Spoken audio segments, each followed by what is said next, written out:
Hey guys, welcome back to my channel. Rewind that. It's your girl, Miss K. If this is your first time coming across my channel, welcome. Please be sure to subscribe if you like the vibe and hit that notification bell so you know when I upload more videos like this one. And when I go live. I almost lost my train of thought. But anyway, guys, I thought I would be here for 10:30, but it always takes longer than I really think it's gonna take. Okay. So anyway, I'm here though, right? I wanted to go live earlier than midnight because I actually want to go to bed early. Like I told y'all, this second job is doing the most for me. Okay. So anyway, we are here to talk about the latest episode of The Shy, season 6, episode number 7, called Long Live. Oh, long live the king. Yeah, guys. It was quite an episode as far as emotionals go. Okay, or emotions go, should I say. What's up, Rashonda Greer? And guys, hopefully you don't hear my son, the TV playing in the background because he's watching Shiloh Sanders play football. He just apparently scored a touchdown or something like that. He's rooting so hard for him because he says he's the black sheep of the family. And I'm like, okay, well, what in the world are you trying to tell me? You think you're the black sheep? You're not, okay? You're not the black sheep, so cut it out. Like, you could do so many things for your child, and they will still make it seem like he ain't do much. So that's when you gotta get a little Shirley C's on him and be like, no charge, you know what I'm saying? Anyway, what's up, LSW? Rashonda Greer, thank you for coming through, and all the people that are shy, you're watching, but you're shy. It's okay, I love you. Let's get into it, guys. So this episode starts off with Bakari. Well, it doesn't start off with Bakari. It shows Papa crying in the church. Okay, that's where he's at. He's at the church. Okay, but we're gonna skip to Bakari because we're gonna get back to the church soon. Okay, so Bakari presses Nuck about deleting the pastor, and Nuck says that it had to be done because the pastor was talking too much, and Zay's annoying behind was like, we had to send a message. And I'm like, he acting like a little parrot at this point. He was really getting on my nerves, guys. So I just wanted Zay to shut up, y'all, for real, right? Anyway, so Bakari was like, he was like a father to me. And Nuck says, don't trust anyone but us. How many times I got to tell you that? And, you got Zay again adding his little 2 cents saying that we your family, right? But the funny thing to me is that I could have sworn that Bakari was staying with Papa's family before he started working with Duda, right? So it's very nervy to me for Nuck and anyone in Duda's crew to think that people should forsake their families for that crew. You know what I mean? Like, especially this mean if you get into a crew, right? And you're forsaking your family for them, that means that your family is not off limits. And that's the problem here. So they didn't care that Bakari was living with this man. They didn't care that Bakari, that this was like a father figure to Bakari, and probably the only father figure that this young boy has ever had. He's grown up in foster care and stuff like that, right? So guys, let's get back to Zay, right? So I don't know, guys. When it comes to Zay, I'm really starting to get tired of him. Okay, like he's just too eager for me. And maybe that means he's a cop. I know a lot of you were saying that he's a cop, right? But if so, why hasn't he handed over Duda or Nuck for taking out the pastor, right? To go even further, why didn't he stop the pastor from being taken out if he's a cop? So, that's something to wonder. But for me, if he's not a cop, he does seem a bit too eager to just want to, like, I guess, put himself, maybe get promoted faster or something like that. We see him trying to get more of Duda's attention and trying to possibly take Nuck's place and stuff like that. And we'll talk a little further about that, especially with that chess scene. And so, it's just something about him that really rubs me the wrong way in this episode. All right. So next, guys, we have Jake and what's up, Detroit? Yes, I'm feeling much better and rested. Thank you so much. What's up, Jeremiah? So we have Jake and Kevin trying to comfort Papa, right? But he just wanted to be left alone. And guys, when I was watching the scene, I was like, oh man, like it's really hard to comfort someone in this kind of situation because you just don't know what to say. Like I don't, it's when stuff like this happens to like people around me or family members around me that they've lost someone close to them, it's so hard for me to say something because you don't know what to say a lot of the times. Like you can't ask them how they doing because you already know it's not good. And I kind of just learned to say how you holding up, and like Kevin said, do you need anything? You know what I mean? Because there's nothing you can say to make them feel better, to make the pain go away.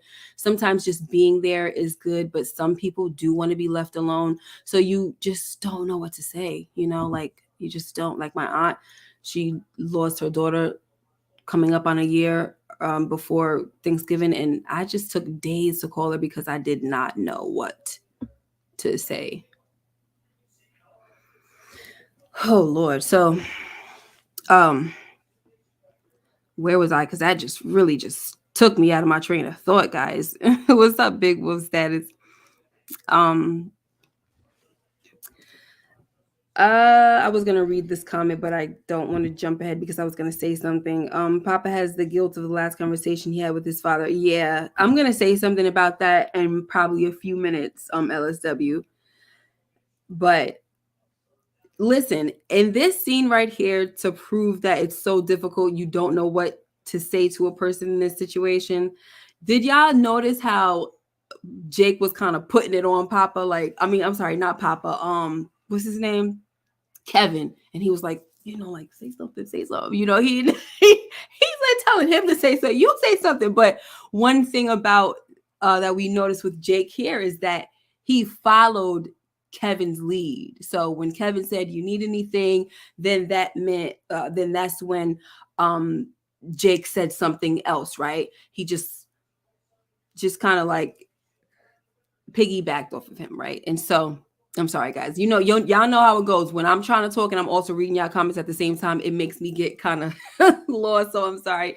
All right, I'm gonna try to just focus for a second and then read your comments after. So and then when Jake said, I definitely want to be alone, because first, I'm sorry, not Jake, guys. Papa said I want to be alone, and then Kevin was like, are you sure? Are you just saying that? And he said, no, I really want to be alone. And so then he kind of like touched his shoulder, and that's when Kevin touched Papa's shoulder, and then when Jake got up, he touched both of his shoulders, and then he added, I love you, man. That part touched me. First of all, this whole scene was hard to watch, but that part touched me when you see the boys telling each other they love each other. I think that's really important because I think that's something that friends should do often, especially male friends. Like girls can probably do it, but when brothers, young brothers tell each other that they love each other, it's really good. So he's, Jake said, I love you. And that's when Papa said, I love you too. So they're leaving out, and then you have Bakari coming in, guys. And so you already know that this is something that enrages Papa. Okay. So Papa's like, what are you doing here? Right.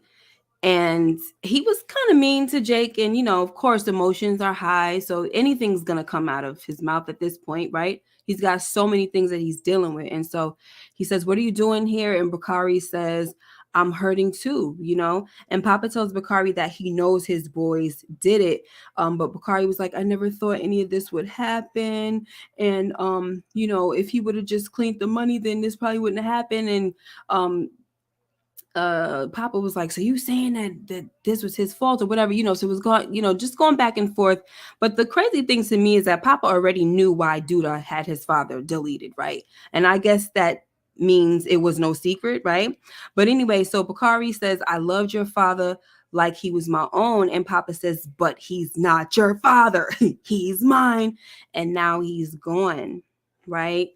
And I'll tell you one thing, guys.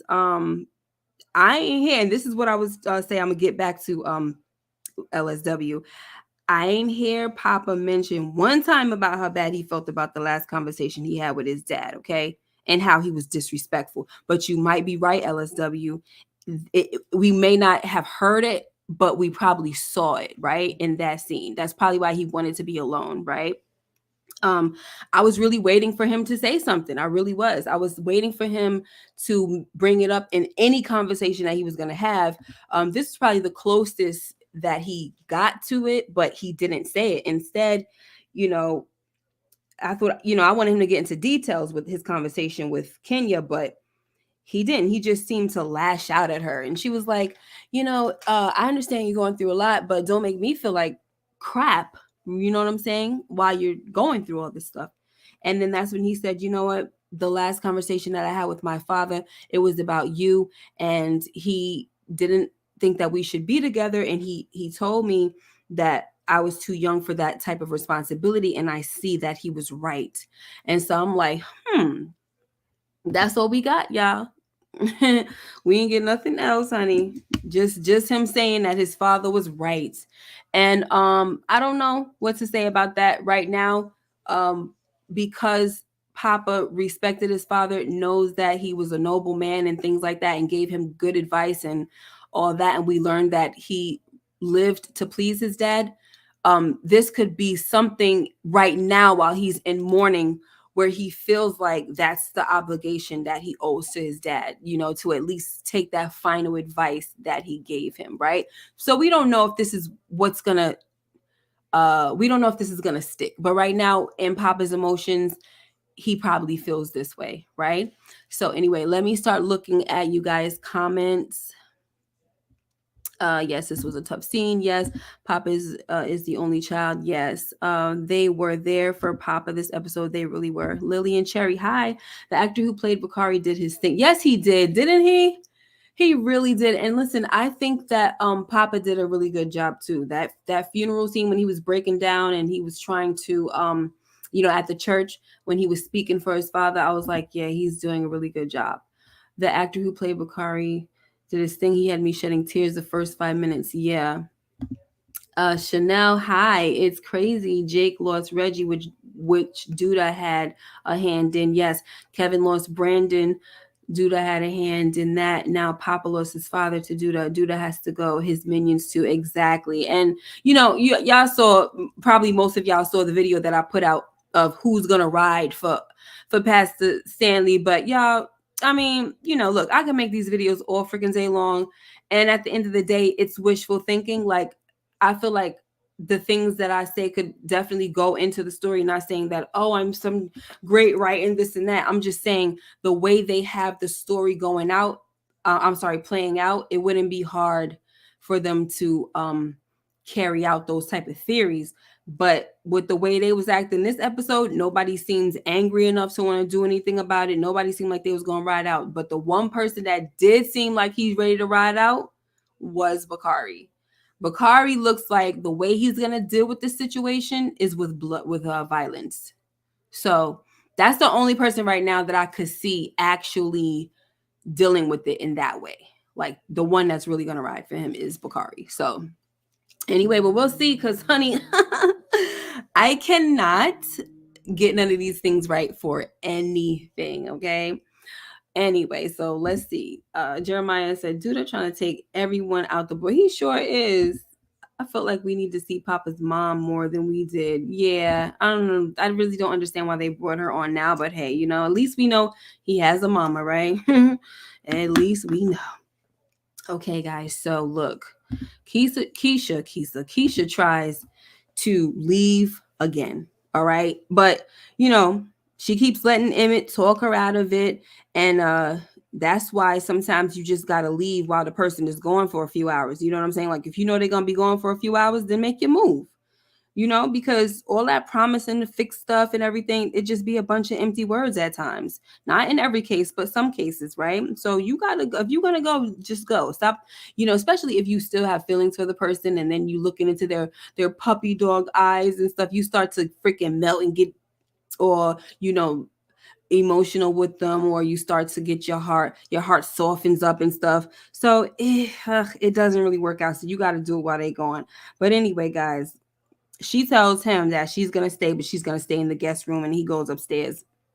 And I guess that she did not trust that Emmett will handle the situation, okay, because she went to Nuck and she tells him that she needs him to have her back, and having her back means having Emmett's back too, right? And unfortunately, guys, she thinks that Nuck has Duda's ear, and it's just like I was so glad when Nuck kept it real. Like, first of all, girl, I cannot make you promises that I can't keep, that I know I can't keep, right? And that's when she says, well, at least promise to have my back. And he says, I do. And she's like, having my back means having Emmett's back as well, right? And I was glad that he kept it real about saying, Duda don't listen to me. You know what I'm saying? So, you know, he's basically saying, I can do what I can do. And that's it. Like, I cannot promise you nothing, but I'm going to do what I can. Okay. So, let's see what else, guys. Let's see where we are now. Okay, so here's this scene right here. You know, I usually like scenes between Jake and his brother Trig, especially when Trig first came around. But at this point, I don't know how much I'm into them anymore. But let's get into it. Okay, so after Jake tells Trig that he doesn't think Trig trusts him, right? Trig decides to tell Jake that he helped dump a body with Duda. And guys, even though Jake tells Trig not to snitch and that he won't tell nobody the secret, I just don't think it was a good idea for Trig to tell Jake. Like, I'm just tired of this because, you know, at this point, too many people know Trig's secret, right? Which means that it's not a secret anymore. Granted, the people that know the secret, he thinks he can trust. I mean, Roz has really no reason to like say it with him, say he had an involvement or anything, because that means she would have to get Duda in trouble, this and that. But it's just not a good idea, guys. The more people know something, the higher the chance of it getting out. Like, you done told your little brother now, like, we just don't know what the heck is going to go on. Yes, Big Wolf status, he is going to slip up and say something. That's what I think. I know that he probably meant it with the bottom of his heart, from the bottom of his heart, right? That he's not going to say anything. He tells his brother, don't snitch, all this stuff. And we need you, so don't say nothing, blah, blah. I know I'm not going to say nothing, but at the same time, I think he is going to probably say something. This was just stupid. I mean, look, Trig has a soft spot for his little brother. Totally understand. But at the end of the day, you're still an adult, right? Trig, he's the adult, and he could have explained to his brother that, listen, I do respect you, I do trust you, but there are still some things that adults should not share with youngins. And I'm not calling you a little kid. I'm just saying you are too young right now to share in my burdens. That's it. Sometimes, you know, we've been there, right? We've been kids. You just gotta wait till you get older to understand. And it may be you know, it may be painful to wait, but you sure be understanding when you get older, don't you? Shoot. Oh, now I see why my mom did that, or I see why my dad did that. You know what I mean? But anyway, thank you. Sending huge hugs back, Tim. Thank you for joining. Smack the thumbs up, people. Thank you so much. Show me love and support. Everybody, please. There's 25 people in the building. Say hi to Tim. All right. All right, guys. So let's move on. Let's see what else we have. So next, guys. Oh man, guys, I'm gonna be here for a little minute. So just help me, okay? Stay with me. Stay with me, baby. Whoo. So next, guys.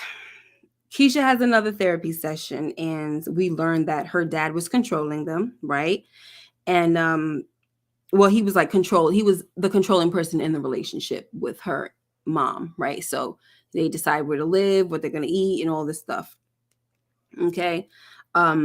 Then the therapist tells Keisha, the therapist's name is Dr. Kwame, right? She tells Keisha that she should bring her mom to therapy because she thinks that the first person to break Keisha's heart was her mother. But to be honest, guys, I think the therapist should have honored what Keisha said about wanting the space to just be about her. You know what I'm saying? Her and her healing, right? Because look, once Nina got in there, it seemed like Keisha left feeling worse, right? Like it seemed to be added trauma to me. You know what I'm saying? But now, um, to me, that means that this therapy is running a scam. Like, if you do something that adds trauma to a person, that means that you're running a scam. Okay. Hold on, guys. I need to figure something out here. Okay. Sorry about that. All right. Can you turn that TV down before you go? Sorry, guys, for the interruption. Let's see where I am. So like I said, I feel like she's running a scam because, if somebody leaves feeling more traumatized and you could have played a hand in helping out a little bit, then uh, maybe you are scamming so that she could continue to come back, right? But let me elaborate, okay? So now she sat there. By she, I mean the therapist. She sat there and she didn't do anything to fix Keisha's misunderstanding of what Nina said, right? The therapist, right? She wanted Nina to talk to Keisha as if she wasn't her daughter, right? So that's what Nina did, okay? Seems to me that Nina understood the assignment, but Keisha clearly didn't, okay? And don't get me wrong, guys, it can't be easy to hear that your parents didn't want any kids, but I'm pretty sure that it's worse to hear that your parents didn't want you, right? Like it's okay to say, to grow up and say, I don't want kids. But if you mess around and get pregnant, a lot of times you're going to accept it and love your baby. Okay. It changes your whole perception. It changes the idea of what you wanted for your life and all that. That's just what it does. Okay. Like, look, Jeannie Mai from The Real, she didn't want no kids either. Okay. But then she got with Jeezy, she had a baby, and guys, she can't get enough of that little baby.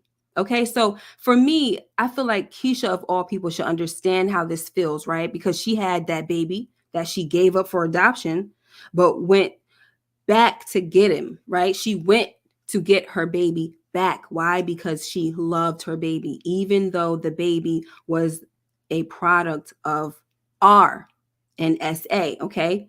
So I just wish Keisha didn't try to um, hear what she wanted to hear in this moment and try to be a little more understanding. Okay. Because look, Nina just finished telling her that she was always living for someone else, trying to please her mother, right? But in reality, she didn't want to get married or have kids. She wanted to explore the world, explore her sexuality and all that stuff. Meanwhile, only thing that Keisha heard was, oh, you didn't want me? She didn't even say it. She said, I didn't want kids. You didn't want me. So what am I supposed to do with this? Okay. So look, let me go back to this therapist. I mean, no, let me say this first. So I feel like this was also a moment to learn more of why her mother is the way that she is. Okay.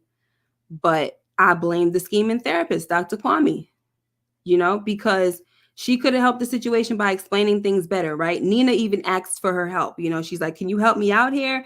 And all the therapist could say was, lots of women feel forced into motherhood.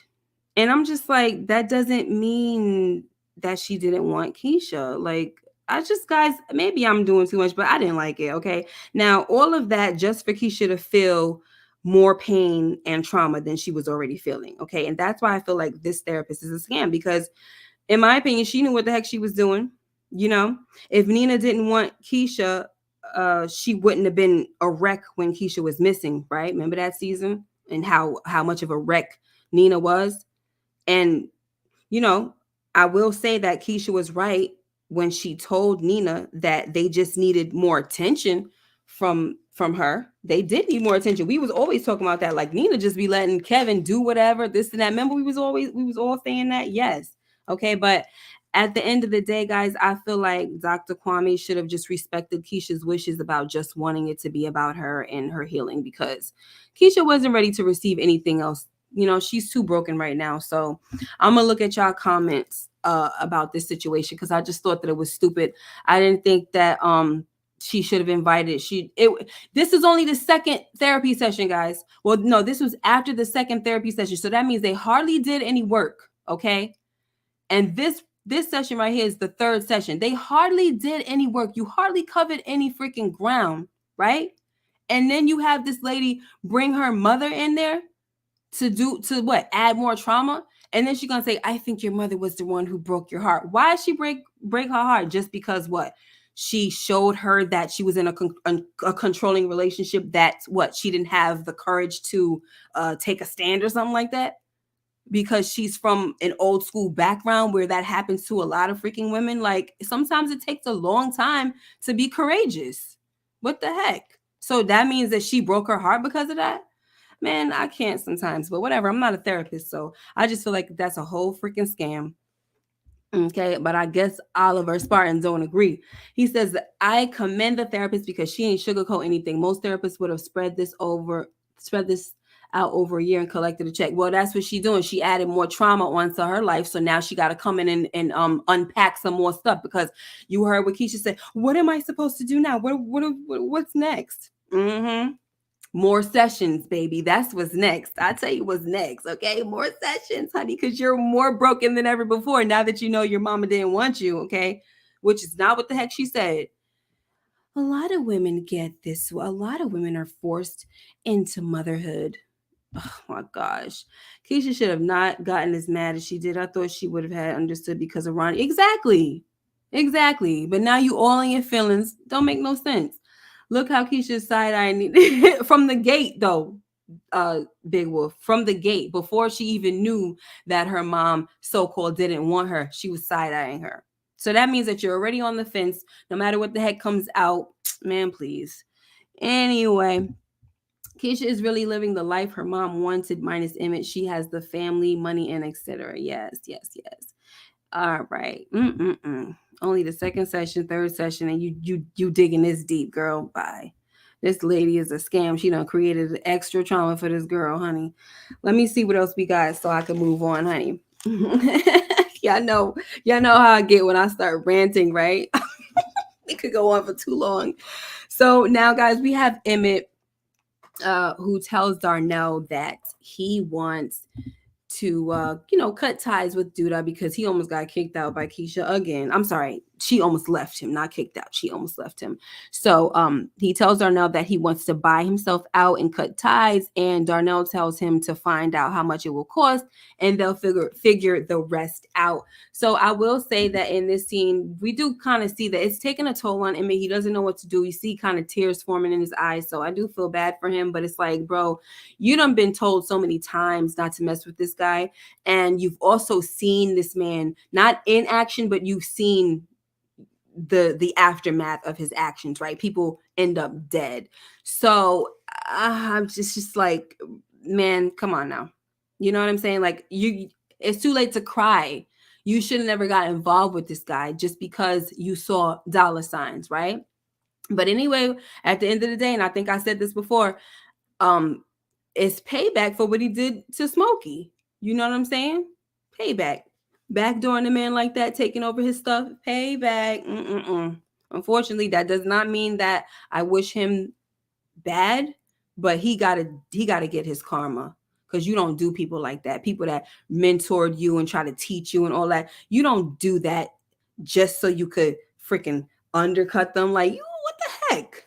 Anyway, so yeah, I do wonder what Darnell has up his sleeve, Big Wolf. I really do, because he's saying we're gonna figure this out. So, we will see, guys. Okay. Now, uh, your queen, hi. Thank you so much for joining. All right, guys. So we'll see, right? To be continued. To be continued. We don't know what this man has up his sleeves, but we know that he's willing to do what he needs to do for his son, right? Okay. Next, guys. Oh my goodness, I had to talk about this. There was plenty of scenes that I wanted to skip over, but this wasn't one of them. Okay. Now Gemma shows up late to Maisha's studio session, and Maisha asks her like how she expects her to take it seriously when Gemma won't. Right. So Gemma has already, she already has a stink little attitude the whole time. When she walked in, like she's a boss and all this, telling the guy to press the button so she could talk. I was like, who the heck does this girl think she is, honey? Like, she's walking in the room like she's the cat's meow. All right. And we find out that she just came from like a session with Bakari's sister. Right. And so Maisha is pissed because she can't understand how Gemma is adding another artist to the roster when she hasn't done anything with her yet, right? So Gemma pretty much quotes what Tierra told her about having more artists, right? And I'm pretty sure that she's just listening to Tierra without checking the facts first. And guys, I'm not saying that Tierra is wrong about what she told her, but last time I checked, Tierra was into politics. You know what I'm saying?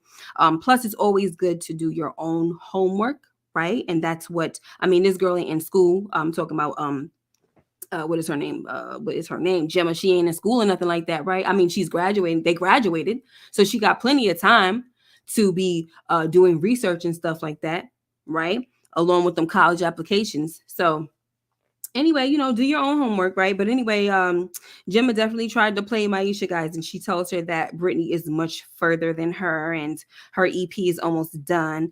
And look, I loved when Maisha started freestyling about Gemma, because I don't think that was what Maisha was gonna rap. I don't think that was her song. She just let it out, okay? Like, she was like, you know what, girl, I ain't even gonna go back and forth with you. I'm just gonna put it in this song. And she for daggone let the girl have it. And I was like, thank you very much. Like, stop trying to argue with the artists who makes music because they can diss you in the song. And that's what this little girl needs to realize. When I say little girl, I'm talking about Gemma. Okay. So guys, one thing that I realized about Gemma is that Detroit, I see you. One thing I realized about this scene, guys, or should I say that I was reminded of, is that Gemma is in an identity crisis. Okay. Like, she's been in one since we met her on this show. Okay. Like, she really has no clue who she is. Okay. Like, we haven't seen one authentic side of this girl yet. Right. Probably, honestly, probably the only thing that she did that was true to her nature was leave Kevin for Jake, right? She's definitely got that slime ball ability. So, and she's probably about to do it again and leave Jake for Brittany, right? Now, I mean, look at her, guys. Look at her. She came in there looking like Tiara, and she's flipping her hair around and doing all of it, like, just really just I'm just I'm just everything right now. Okay. I'm just like, girl, I cannot. Okay. When we met her, she was the I am a revolutionary type chick. And she didn't know anything about the hood, nothing. I don't know if maybe she was just reading books from the 70s. She dressed like a 70s kid.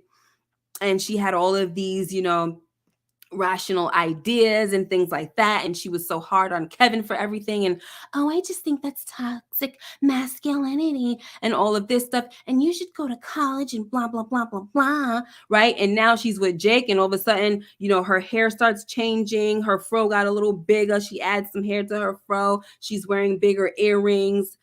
She starts wearing lashes. Then she starts wearing weaves. She starts changing her clothes, dressing more modern, like talking difference, and smoking weed. I'm not sure if she was smoking weed before. Was she smoking weed before she was with Jake?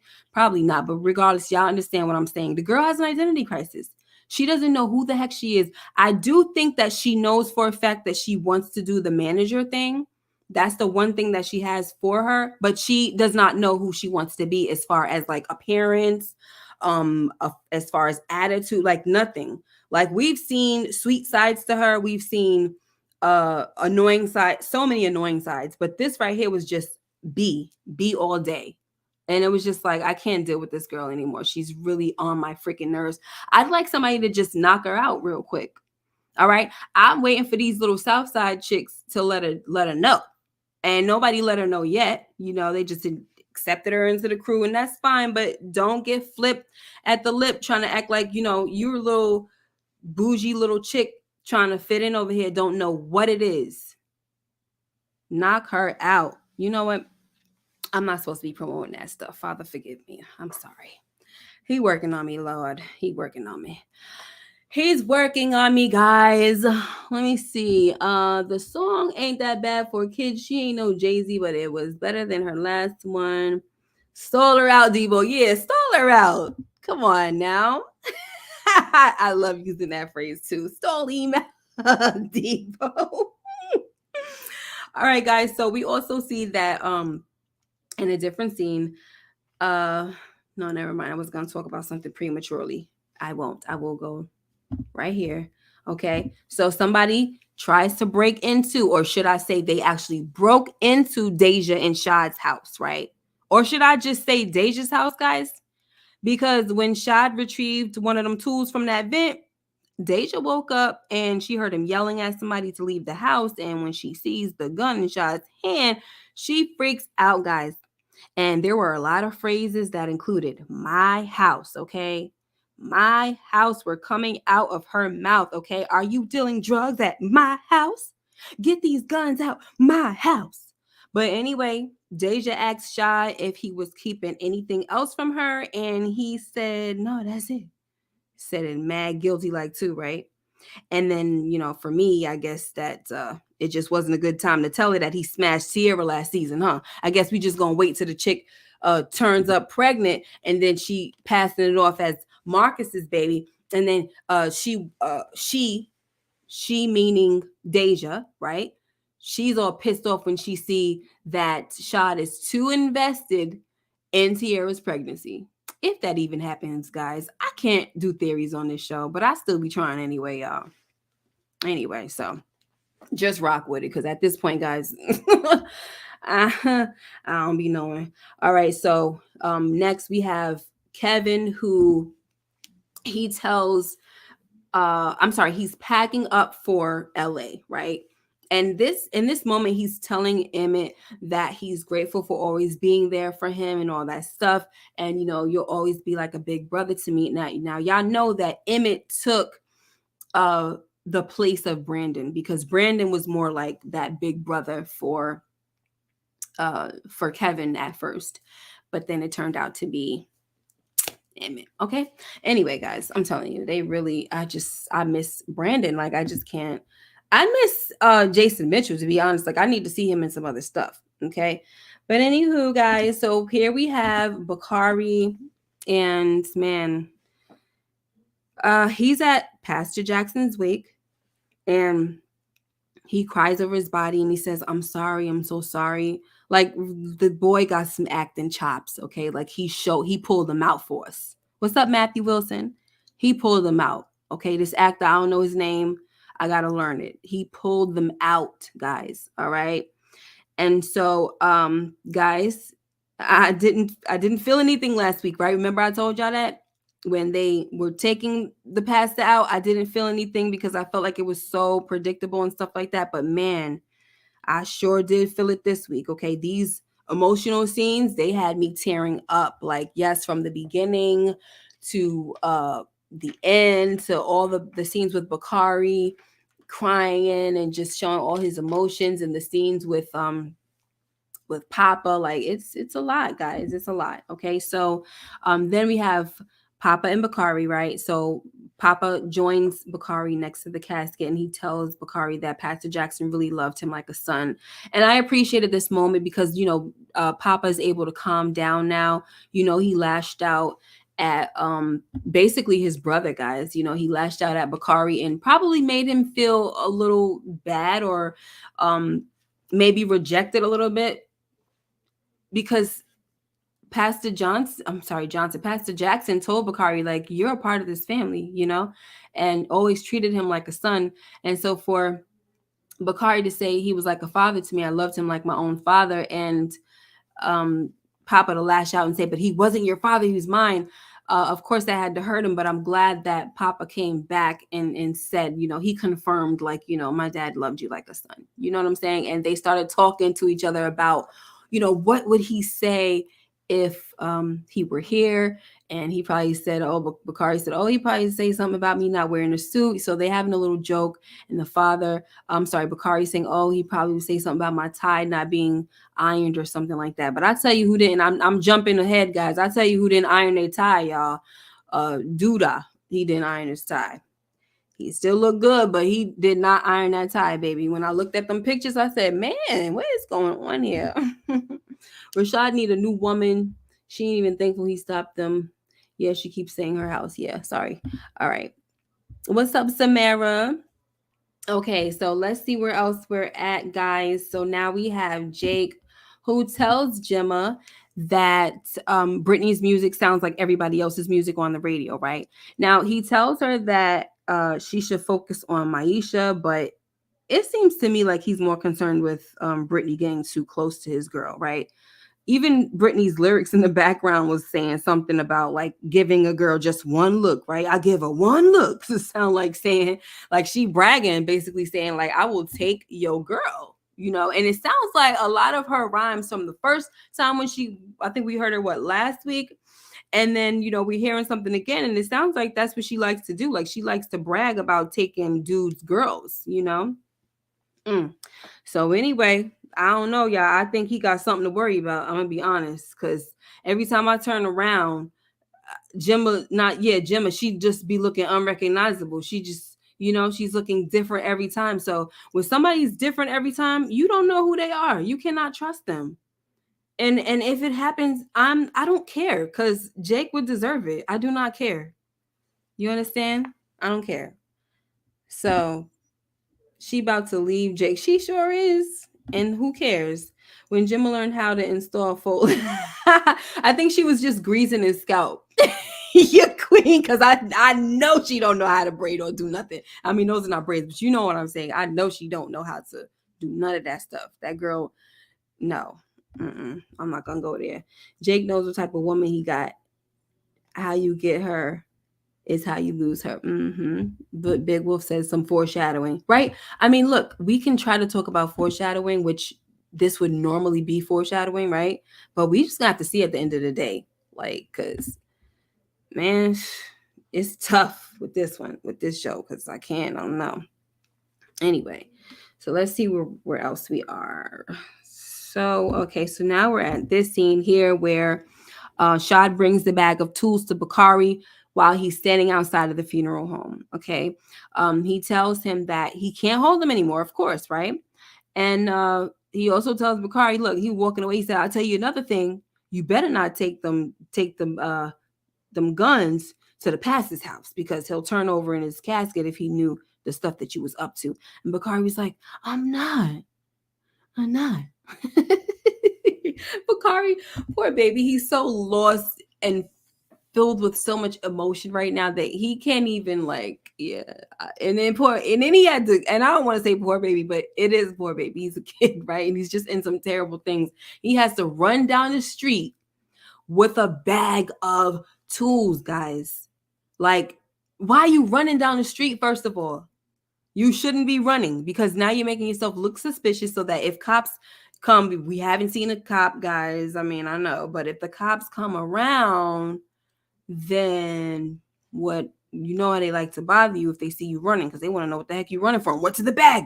Freeze, all of this stuff. Don't shoot. Okay? Y'all like my sweatshirt? It says rewind that with Miss K. Hey! I had this freaking sweatshirt for like a while. I got it for Christmas. It's a hoodie. I got it for Christmas. I should wear it a few times when I'm doing my lives, especially when it gets colder out. And it obviously is colder out because I'm wearing a hoodie. I don't know about y'all, but it's cold over here. All right. So, or should I say chilly? All right. Thank you, your queen. Okay, so where are we at now? So let's move on, guys, to the I don't know, guys. This scene was actually pretty good to me. The chess. I feel like a lot of times in these shows, when they have chess scenes, they're always so I don't know, they just help the story out. But let's just hope that this does have some meaning behind it, right? Because I feel like it does. But anywho, so Duda is teaching Nook how to play chess. Okay, hold on. Let me tell my children to be quiet. Hey guys, I'm on live. Come in quietly. Thank you.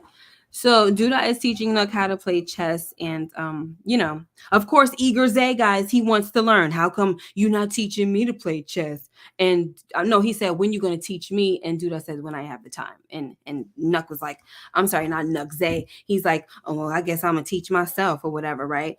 And so he says, Duda says, oh, that's an incentive, right? And Duda was, I'm sorry, Nook was like, good luck. You know what I'm saying? But anyway, yes, Matthew, he is such a brown noser, isn't he? He's such a brown noser. All right. I was about to go to the next. All right. So Duda tells Nook to stop using all his pawns, guys. That's the next thing that happens, okay? Because as he's teaching him, he sees the mistakes that Nook is making, and he's clearly using all his pawns to do the work for him, right? And then Nook says, I'd rather do that than sacrifice my queen. And Duda says something very interesting that I've never heard before, honestly.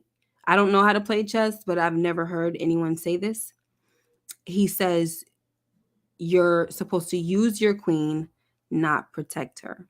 And I think I've actually heard him, other people say you're supposed to protect your queen. in different shows and in different yeah, whatever, movies and stuff. But maybe I'm wrong. I don't know, but I could have sworn I heard that before. So this ninja is willing to use his queen as well. And for me, guys, oh, then he tells Nuck that like he can see his weakness from 10 miles away, right? And so in this moment, it got me to thinking how he can already see that. I'm sorry, not he, but how we can already see that even though Nuck is not with Keisha, she's his weakness, okay?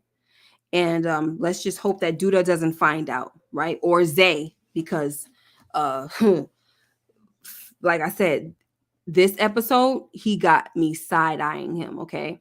But anyway, Duda tells Nuck that he has to play this game with no fear, right? And sometimes you have to sacrifice the people that you love in order to win the game. All right. And then he checkmates Nuck and Zay smiles. And I'm just like, what the heck is that about? That was not a good smile, right? And then Nuck looked at him like, what you smiling about? You know what I'm saying? Like he looked like he was offended. Like, the heck is up with that, right? And it was definitely a shady smile, guys. So of course it is something to look at, like, what? And when Duda gets up to walk away, Zay follows behind him like they're Sonic and freaking Tails. Sonic the Hedgehog and Tails. Like, I'm just like, this freaking guy is just too much at this point. You know what I'm saying? Anyway, so let me see. Duda is off the chain. Yeah, I've heard protect your queen too. Right, okay. I'm glad I'm not bugging out, because I'm like, I could have sworn I heard protect your queen somewhere, always protect the queen. But no, this guy, Duda, I mean, everybody is clearly a pawn to him. Forget about that. Mm.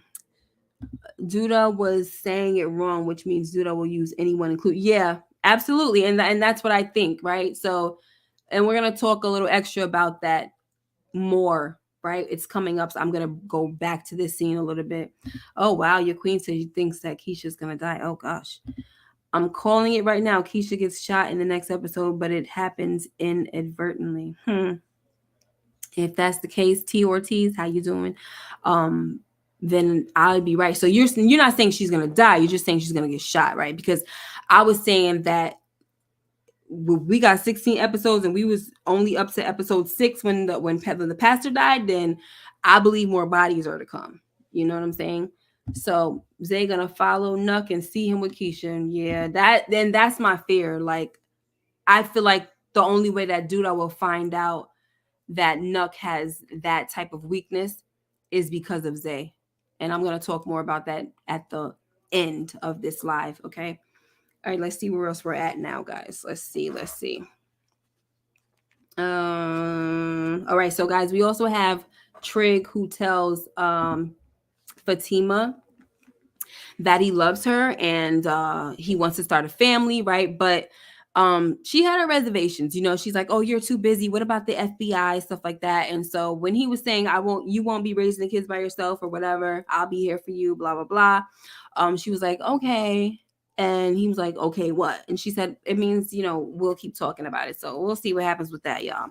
Okay, next. So we got Bakari coming to Lene, right? And he brings her the bag of tools. And she refuses at first, right? I mean, guys, she doesn't know what's in there. But she refuses the bag of tools. But when he tells her that he has nowhere else to go with them, she tells him to put them in her closet. Okay. And I'm just like, oh baby. So I just hope that nothing happens and Jamal finds out. Okay. Because if something happens and Jamal finds out, it's gonna be a problem for Bakari. Okay. It is. Like, I'm glad that Bakari didn't tell her what was in the bag, though. You know what I'm saying? But like, this is exactly what Jamal is worried about with his sister dating Bakari. Like, this is exactly why he's freaking super worried. And he's also trying to keep a lid on things by getting a little closer to Bakari and trying to mentor him. But Bakari is acting like he's like you can't mentor him for nothing, you know? Whew. Anyway, y'all. So let's move on. At the funeral, Let me see. Why? You don't need no new fam for Duda to take out. Right. Exactly. Um, at the funeral, guys, because we know that Emmett finds out that Keisha went to Nuck behind his back because he had went to try to go talk to Duda, and Nuck was like, "You need an appointment for that, ninja." And then she was like, he was like, Keisha already came here, and I spoke to her, and she took care of it. She handled it. So at the funeral, Emmett tells Keisha, like, if you go behind my back with Nuck again, me and you are done. Okay. And I'm just like, that's a little nervy, right? Because she tried to leave you twice and you begged her or said or promised her that you was gonna fix this and fix that. And now she does one thing and you're over here talking about it's gonna be done between us if you do that again. I'm just like, man, shut the heck up. It always go like that with men. Y'all know. Y'all do not like anything happening to you guys, yo. And y'all know I love you, but listen, I got to call it, baby. Anyway, so let's see what else we got, guys. We're gonna move past that because I don't even want to dwell on it and talk about it too daggone much. But then she did tell him, like, don't be trying to tell me who I can and cannot talk to and stuff like that. I mean, yeah, I understand where he's coming from. She shouldn't be telling him, like, she shouldn't be going to Nuck about nothing. You know what I'm saying? I understand that. But at the end of the day, guys, this is Emmett. Like, does he really deserve somebody to be faithful to him? No. No. I know he so-called changed or try to change and things like that, but I don't know. Whatever. I believe in second chances and stuff like that, but she ain't try to go sleep with Nuck or nothing like that. She just don't trust that Emmett can keep them safe. So she tried to go to the inside man. All right. The inside man will probably help me. Just like I feel like Nuck is the inside man that will help take down Duda. And now we don't know if that's gonna come true, but that's gonna be the theory that I'm gonna stand on until it's over with, you know. Okay, let's see. Nina or Dre gonna find out. Oh gosh, yeah, you guys are talking about the guns, right? Okay, so why did Nate let him hide those guns? Don't you remember Nina went through Kev's things? Oh my gosh, I know. It's a horrible mess. Mm-mm-mm. Emmett may have said it wrong, but Keisha's playing with fire, going to her ex for help with her main. Yeah, that is true. She's doing a little too much. She should have, and especially now after that chess scene, it's not looking good. The fact that she went there, you know what I'm saying? The fact that she's going to be somebody that she's kind of exposing herself because Nuck is going to be exposed. So now his weakness is going to be revealed. You know what I'm saying? It's not good. Mm-mm. Yeah, I agree, LSW. Keisha playing both sides, which can be dangerous, especially with Duda. See that she's a problem. Mm-hmm. Yeah. So where are we now? Okay, guys. So, guys, here we go. Okay. Duda does what killers do, y'all. Okay. And he goes to the funeral of the person that he murked or had murked. Okay. The man even wore white like everybody else. All right. Which is crazy because I remember when him, Nuck, and Zay showed up to the church and all that black that time. You know what I'm saying? What a contrast, right? But look, this was the scene I was talking about with the wrinkled what do you call that, tie. But now that I'm really looking at it, I think that's just like maybe some ridges or something like that in the tie. That's how the tie is. I should have known that somebody as sharp as Duda would not have a wrinkled tie on. Okay, but anyway, so but while speaking on the tie, like, I'm not gonna lie, Duda is a fine specimen of a man. Okay, fine specimen of a man. um he is, he looked awesome in that white suit. Okay, but anyway, um the first lady Jackson, right, she told Duda that he needs to leave, and Duda acts appalled. Oh my gosh, it's so shocking. Me, what? And he says, ma'am, I don't know what you heard, but I didn't murk your husband. So first lady says, no, you just sent your pawns to do it. Guys. So as Duda walks down the aisle to leave, Nuck has this weird look on his face as if he heard the first lady refer to them as pawns.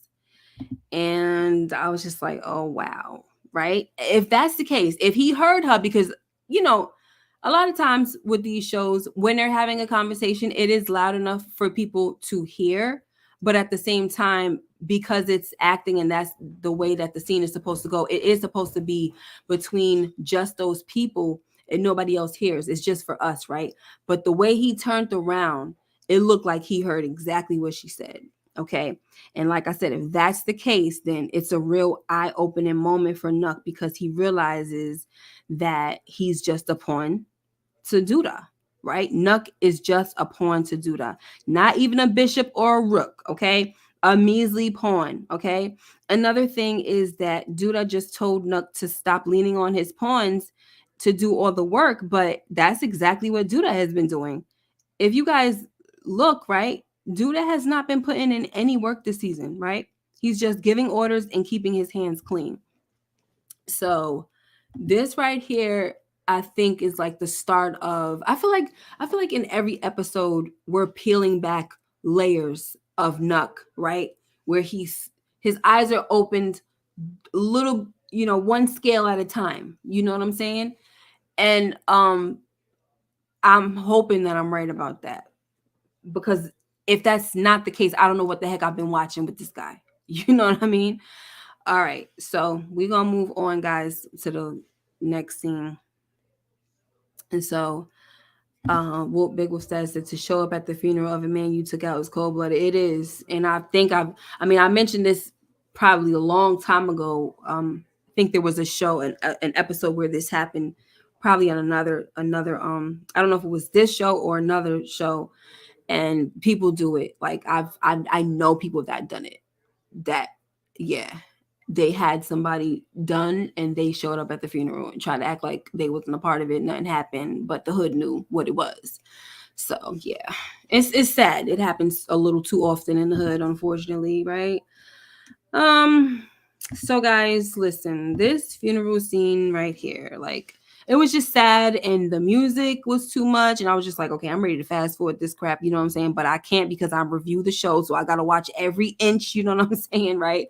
But, Papa, he did a good job speaking about his father. And, it was so sad to hear him say that he no longer has a person to live for, like a person that he can make proud. Right. And that was heartbreaking, guys. So, you know, another thing is that it doesn't look like Bakari could take it. Like we saw we see these guys here. They're the pallbearers. I'm sorry, I feel like I'm jumbling over my words. So, we see the pallbearers, right? And Bakari is not one of them. I felt like he definitely should have been, right? But actually, sometimes family members are pallbearers, and he could have just, if anything, he could have been sitting over there with I was going to say Nuck, child, with Papa and his mom, right? But he wasn't. We saw that scene where he was just crying. He kind of was at a distance away from the gravesite, and he kind of, he was crying, and we saw him walk off. So we just don't know what the heck is going on with him. All right, he's really having a hard time with this, guys, like super. And I know that people were saying that he'll probably murk Zay, which is probably true, but here it is, right? I think that it's a toss up between Nuck and Bakari, Merk and Zay, right? Yes, strong possibility that Nuck might take out, I'm sorry, not Nuck, Bakari might take out Zay after what we've seen, right? Their exchanges and stuff like that. Even when Bakari was like threatening to shoot Nuck, Zay was like, I wanna delete him or something like that. And Nuck was like, don't do nothing unless I say, right? And Zay looked like he didn't want to listen, right? Or he had an issue with taking an order or listening to Nuck when he said what he said. So Nuck was really giving problems, right? He was giving problematic to me in this episode, which was kind of a strange turn for me. It's not something that's hard to believe, but he seemed to me more of a kiss up to Duda than a problem for Nuck. But at the same time, that is a problem for Nuck, right? If you're gonna be a butt kisser, then eventually that means you're gonna try to be like the next in line or the number two man. So eventually it becomes a problem. Okay, that's eager man. So here's what I was saying. Back to my thought, guys. Sorry. Like I said, I think it's a toss up between Nuck and Bakari that's gonna take out Zay. So I feel like this. Nuck is learning how to play chess, right? So if he's really playing chess, right, and he starts to view Zay as a threat, he can tell Bakari that it was Zay who deleted Pastor Jackson, even if it's not true, guys. But this could lead Bakari to take out Zay, okay? Now, this should also make it easier for Nuck to help take out Duda if he ever wants to get around to it. So this way, it's like I don't have to take out the little guy, right? I use somebody else. In this case, you got he uses Bakari as a little pawn to take out Zay, and then he'll do whatever he needs to do to work on the bigger threat, which is Duda. But we shall see, guys. I don't know if that's really gonna happen, but that's something that I keep saying that I think that Nuck is gonna play a part in taking down Duda along with that girl Bianca. But we shall see. You know what I'm saying? But I'm pretty much done, and I appreciate you guys being here. So what I'm gonna do before I get out of here, I'm gonna ask you guys first. Can you please hit the like button and share the video as well? Also, I'm gonna read a few more comments before I get out of here to make sure that I didn't miss anything. Okay. All right. So the balls of Duda, yes. All right, let's start from here. AJ Sano, I hope. Hi, how are you? I don't recognize your name, but I love seeing new people. So please continue to come back. Appreciate you being here.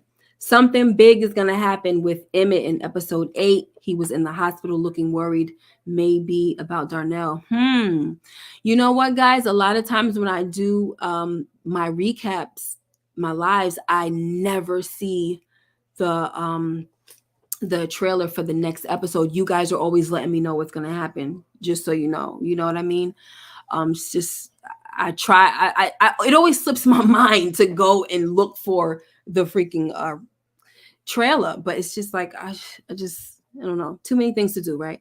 But thank you for saying that, and I hope it's not Darnell, but if it is, guys, at least my foreshadowing video of Darnell's death would have some type of merit, even if Darnell lives, and I hope he does. But at least I would have something, right?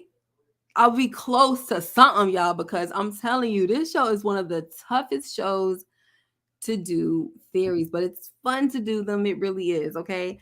The balls of Duda, right, Matthew? I'm telling you, the balls. Okay. Big Wolf status, please explain this to me. I'm gonna wait around. They pulled the big red. What are you talking about, honey? I don't know right now. Okay. Maybe once you explain it to me, I'll know exactly what you're talking about, or maybe I'll learn something new today, right? Oliver Spartan says, I wish we could talk about what I saw Keisha do in the trailer for the next week's episode, but I don't want my what don't even play with me. Okay, so Oliver, if it was in the trailer and I'm gonna wind up seeing it, you could talk about it. It's fine. I don't care. It's in the trailer, right? So you can talk about it. It's fine. Yes, Hunty. He's fine. Yes, he is. He an older man, baby, but he is fine. Where is Papa's cousins and uncles? Did he have cousins and uncles? He probably did, right? But we won't know that.